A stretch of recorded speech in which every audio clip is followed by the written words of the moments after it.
Today we hear in Matthew's Gospel this beautiful passage about how Jesus calls the 12 apostles by name.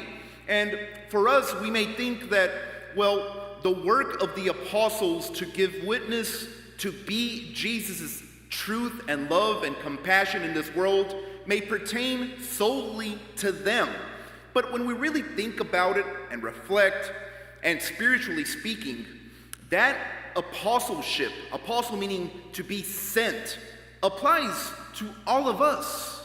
We are gathered here not by chance. We are gathered here because the Lord calls us. The Lord attracts with His grace. And the Lord has called each one of us by name to send us forth. Because at the end of each Mass, we either hear, "Go in peace, glorifying the Lord by your life," or "Go forth, the Mass is ended," amongst other conclusions. And I like what Bishop Barron says, that it's the second most sacred texts that we hear in the celebration of the Mass after hearing, "This is my body, this is my blood." We hear, "Go forth. Go forth, glorifying the Lord by your life." And so today, my brothers and sisters, we can ask for that grace to give testimony, to be apostles, to be sent forth, that Jesus looks at us, at each one of us, in our eyes, our faces, our hearts. We just responded in the responsorial psalm, "Seek the face of the Lord." That is exactly what we're called to do 24/7, to seek not only somewhere transcendent, but to see it in such an incarnational way, the way Jesus became human, to be able to see then the face of Christ in ourselves and others, so that we can respond gracefully to that call to holiness. We are sent forth. We are called by name.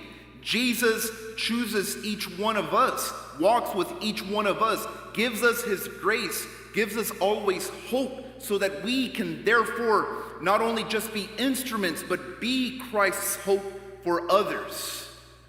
It's beautiful today. I heard just a testimony of how our seminarian, by the way, who's assigned here for the summer, Marcos Narvaez, has been assigned for us for about a month or so.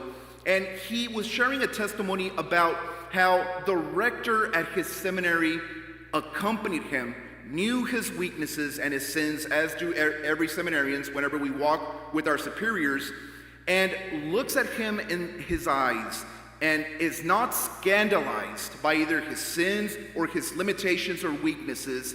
And Marcos is so moved that he tells Father Fernando, "Thank you for loving me," which Father Fernando responds by saying, "It's not me and my humanity that I love you. It's because Christ has truly loved me that I love you." That applies to every single one of us in our lives. We are called by name to be that love for others, to be that light in darkness. People of hope.